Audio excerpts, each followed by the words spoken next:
Hello everyone, welcome to my another vlog.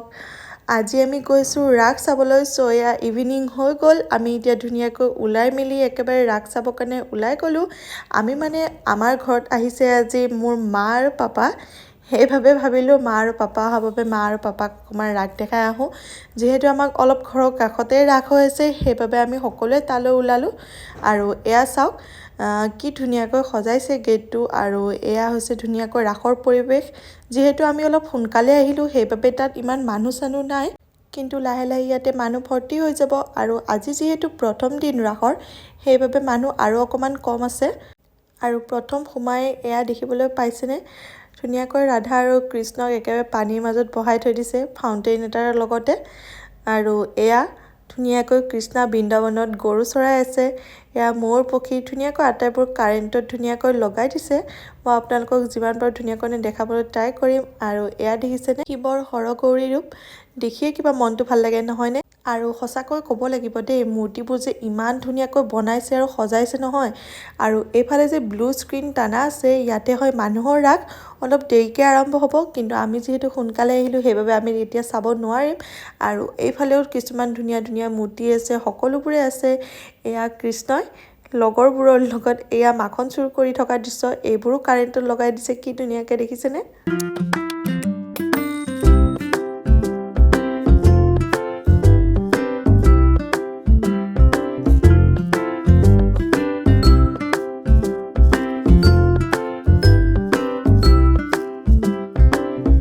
আৰু এইফালে শিৱ আৰু পাৰ্বতী কি ধুনিয়াকৈ কৈলাশ পৰ্বতত বহি আছে আৰু ইমান ধুনিয়াকৈ সজাইছে দেখিছেনে যেহেতু মই কৈছো আজি প্ৰথম দিন গতিকে তেওঁলোকে কাম কৰি আছে এতিয়াও কৰা শেষ হোৱাই নাই আৰু এইফালে চাওকচোন কৃষ্ণ যে গোপিনীসকলৰ গা ধুবলৈ যাওঁতে বস্ত্ৰবোৰ চুৰ কৰিছিলে সেইটোৱে দৃশ্য শ্ৰীকৃষ্ণৰ জন্ম কাহিনীৰ পৰা আটাইবোৰ ডাঙৰ কাললৈ সকলোবোৰে মূৰ্তিৰে ধুনিয়াকৈ ইয়াতে বৰ্ণনা কৰিছে গতিকে চাই ভাল লাগে দৃশ্যবোৰ গতিকে আপোনালোককো মই দেখুৱাইছো যিসকলে ৰাখ চাবলৈ যোৱা নাই এতিয়ালৈ তেখেতসকলে চাই ল'ব পাৰিব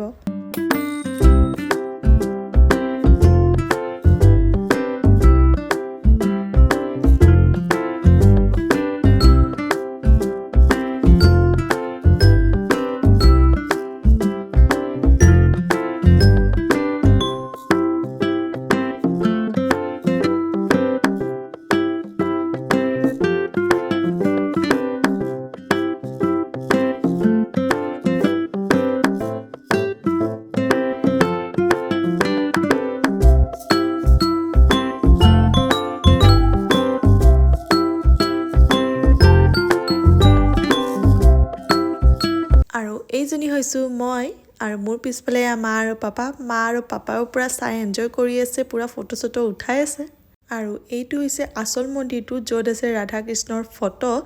আৰু তাত একেবাৰে ভকতসকলে ধুনিয়াকৈ নাম প্ৰসংগ কৰি একেবাৰে ধুনিয়াকৈ ৰাখ উদযাপন কৰি আছে গতিকে আটাইবোৰ দৃশ্যই মই ধুনিয়াকৈ কেমেৰাত বন্দী কৰি ললো আৰু এয়া হৈছে ৰাখৰ ফিল্ডখনৰ বাহিৰৰ দৃশ্যসমূহ য'ত আছে ধুনিয়া ধুনিয়া খেলা বস্তু সৰু ল'ৰা ছোৱালী মণিহাৰীৰ পৰা আদি কৰি খোৱা বস্তুৰ পৰা আদি কৰি সকলোবোৰ গতিকে আমিও অকমান চাই ইয়াতে এনজয় কৰি ললো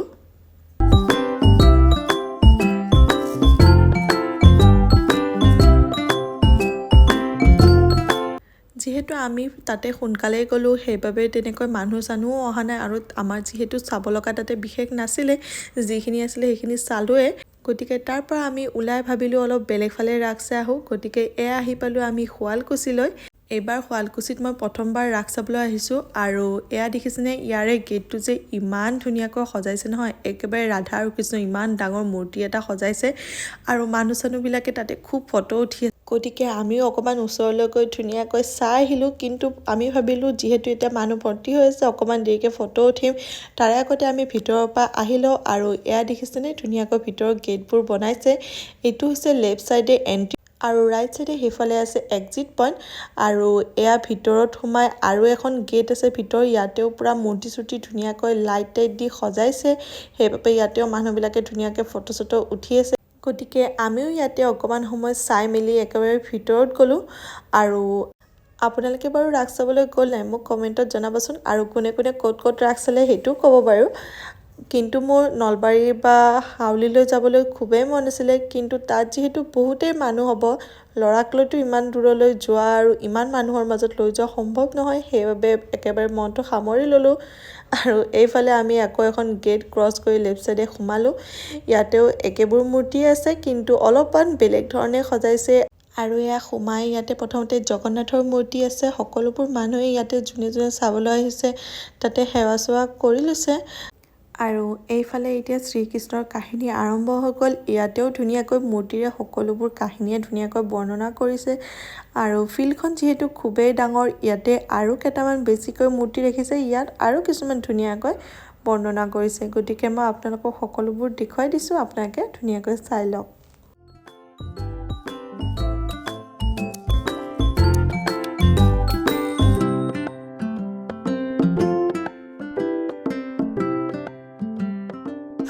যিহেতু মই শুৱালকুছিত এইবাৰ প্ৰথমবাৰৰ বাবে ৰাস চাবলৈ আহিছোঁ। আগতে গৈছিলোঁ যদিও নলবাৰী, হাউলি, পলাশবাৰী এইবোৰতে গৈছিলোঁ, কিন্তু এইবাৰ প্ৰথমবাৰৰ বাবে শুৱালকুছিলৈ আহিছোঁ। অকল ৰাস বুলিয়ে নহয়, এইবাৰ জীৱনত প্ৰথমবাৰ শুৱালকুছিত সোমাইছোঁ। গতিকে শুৱালকুছিৰ ৰাসখন চাইতো মোৰ খুবেই ভাল লাগিল। যদি আপোনালোকে মোৰ কোনোবা ভিউৱাৰ্ছে চাই আছে, যদি আপোনালোকে এতিয়ালৈ চাব যোৱা নাই, তেনেহ'লে আপোনালোকে চাব যাব। খুব ধুনীয়া। আৰু এইবোৰৰ পৰা বহুতো নজনা কথাও জানিব পাৰি। বিশেষকৈ মই বহুতো নজনা কথা জানিব পাৰিলোঁ, কাৰণ এইবোৰ কাহিনী সৰুতে শুনিছিলোঁ যদি ডাঙৰলৈ কিছুমান পাহৰি যোৱা যায়। গতিকে এনেবোৰ দৃশ্য চাই আকৌ কাহিনীবোৰ ধুনীয়াকৈ গম পোৱা যায়।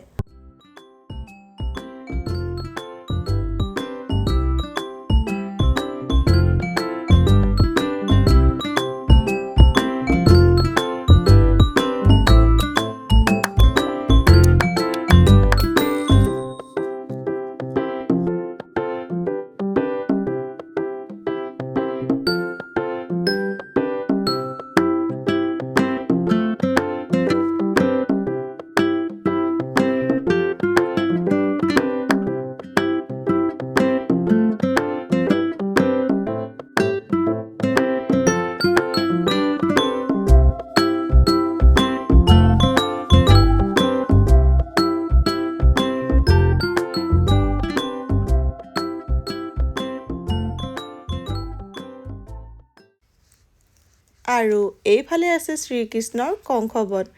আৰু কাষতে আছে বৃন্দাবনখন, য'ত শ্ৰীকৃষ্ণৰ লগৰবোৰৰ সৈতে গৰু চৰায়। আৰু যিহেতু সেইদিনা লাইট নাছিলে, তাত অকণমান লাইটৰ প্ৰব্লেম হৈছিলে, এয়া মানুহবোৰে সেইকাৰণে তাৰ বাবে কথা পাতি আছিলে। সেইবাবে বৃন্দাবনখন কিবা আন্ধাৰ আন্ধাৰ হোৱাৰ কাৰণে ইমান এটা ভাল লগা নাই। কিন্তু যেতিয়া পিছত লাইট জ্বলিলে, তেতিয়া খুব ধুনীয়া লগা হৈছিলে। মুঠৰ ওপৰত শ্ৰীকৃষ্ণৰ সৰু কালৰ পৰা ডাঙৰ কাললৈ আটাইবোৰ ঘটনা ইয়াত ধুনীয়াকৈ বৰ্ণনা কৰিছে। কিছুমান ঘটনা ময়ো নাজানো, গতিকে আপোনালোকক দেখুৱাবলৈ চেষ্টা কৰিছোঁ, যাতে আপোনালোকে গম পালে আপোনালোকে আৰু কাৰোবাক জনাব পাৰে। আৰু এইফালে এইবোৰ দেখিছেনে, ধুনীয়াকৈ কাৰেণ্টত হাতী, ঘঁৰিয়াল আটাইবোৰে লগাই থৈছে। এইবোৰ কাহিনী কিন্তু মই নাজানো, যদি কোনোবাই জানে মোক জনাবচোন। আৰু ইয়াতে অকল শ্ৰীকৃষ্ণৰ কাহিনীয়ে নহয়, আন বহুতো ঘটনাই বৰ্ণনা কৰিছে ছবিৰে। পিছলৈ তেজীমলাই ঢেঁকীত ধান বান্ধি থকা আদিবোৰ দৃশ্য আছে। গতিকে আপোনালোকে ধুনীয়াকৈ শেষলৈ চাই থাকক, স্কিপ নকৰাকৈ। আৰু শুৱালকুছিৰ ৰাসত গৈ জীৱনত নেদেখা বস্তু এবিধ দেখিবলৈ পালোঁ। গতিকে সেইটো বস্তু মই ভিডিঅ'ৰ পিছত দেখুৱাম আটাইতকৈ শেষত, য'ত আপোনালোকৰ শুৱালকুছি গাঁৱৰ লোকসকলে মানে পুৰুষ, মহিলা, বৃদ্ধা, সৰু ল'ৰা ছোৱালীৰ পৰা ডেকাসকলৰ আদিলৈকে সকলোৱে এনজয় কৰে। গতিকে ভিডিঅ'টো স্কিপ নকৰাকৈ শেষলৈ চাই থাকিব। আৰু এইফালে এজনী আকৌ মই ওলাই গ'লোঁ আৰু পিছফালৰ ফিল্ডখন দেখুৱাই দিলোঁ। দেখিছেনে কিমান ডাঙৰ? ভিতৰত ইমান এটা মানুহ নাই, কাৰণ মানুহবোৰে চাই চাই ওলাই গৈ আছে, কাৰণ বাহিৰতহে আচল বজাৰ চজাৰ বা খোৱা বস্তুৰ দোকান চোকানবোৰ আছে। সেইবাবে মানুহৰ মেইন এট্ৰেকশ্যন সেইবোৰে নহয় জানো, সেইকাৰণে মানুহবোৰ বেছিভাগ বাহিৰতে আছে।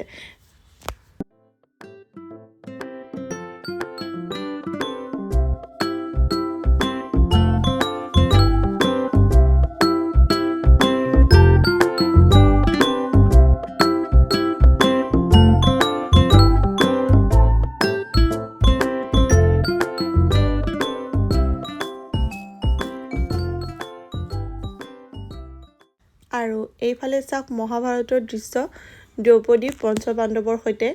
লগতে এয়া হৈছে ৰামায়ণৰ দৃশ্য। য'ত ৰাম আৰু ৰাৱণৰ যুদ্ধত যেতিয়া লক্ষ্মণ মৰিছিলে তেতিয়া সঞ্জীৱনী বিচাৰি যেতিয়া হনুমানে গোটেই পাহাৰখন দাঙি আনিছিলে আৰু ইয়াৰ পিছতে সঞ্জীৱনী খাই লক্ষ্মণ পুনৰ জীৱিত হৈ উঠিছিল আৰু এইবোৰেই কাহিনী ইয়াতে বৰ্ণনা কৰিছে মুঠৰ ওপৰত ৰামায়ণৰ পৰা মহাভাৰতলৈ আদি কৰি সকলোবোৰ কাহিনীয়ে ইয়াত অলপ অলপ দেখুৱাইছে আৰু এইফালে দেখিছেনে যেতিয়া হনুমানে বুকু ফালি ৰামৰ ফটোখন দেখুৱাইছিলে সেয়াই দৃশ্য আৰু এইফালে তেজীমলাই ঢেঁকীত ধান বানি আছে কি ধুনীয়া দৃশ্য নহয়নে গতিকে আপোনালোকে কোনোবা ওচৰত থাকিও যদি এতিয়ালৈ যোৱা নাই চাবলৈ নিশ্চয় যাব খুব ভাল লাগে দৃশ্যবোৰ চাই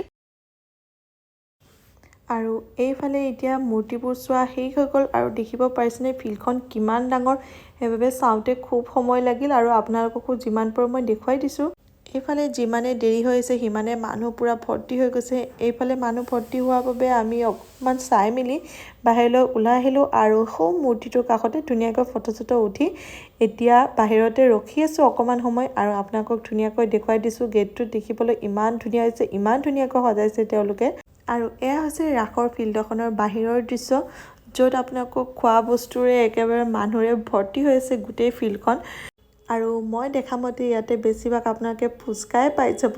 কিন্তু তাৰ লগতে বহুতো বেলেগ বেলেগ বস্তু খাবলৈ পাই যাব আৰু এইফালে অলপমান আগুৱাই গৈ এয়া দেখিলোঁ দোকান কিছুমান আৰু এইখন হৈছে বাচনৰ দোকান ইয়াতে কিছুমান 100 আৰু 50 ৰুপিছত ধুনীয়া ধুনীয়া বাচন দি আছিলে গতিকে আমি যিহেতু মাইকী মানুহ ঘৰৰ এটা দুটা বস্তু লাগি থাকে সেইবাবে মা আৰু মই একেবাৰে বাচন চোৱাত লাগি গ'লোঁ আৰু খুব ধুনীয়া ধুনীয়া বাচন একেবাৰে কম প্ৰাইজত দি আছে গতিকে নলৈনো কেনেকৈ ৰখিম নহয়নে আৰু ইয়াতে বস্তুবোৰৰ দাম লিখিয়ে থৈ দিছে আৰু এয়া যে ধুনীয়াকৈ সৰু সৰু প্লেট আৰু ট্ৰেবোৰ দেখিছে সেইবোৰ 20 ৰুপিজকৈ আৰু ইয়াতে অন্য ধুনীয়া ধুনীয়া বাচনসমূহ আছে গতিকে যদি আপোনালোকে আহে তেনেহ'লে ধুনীয়াকৈ চাই ল'ব পাৰিব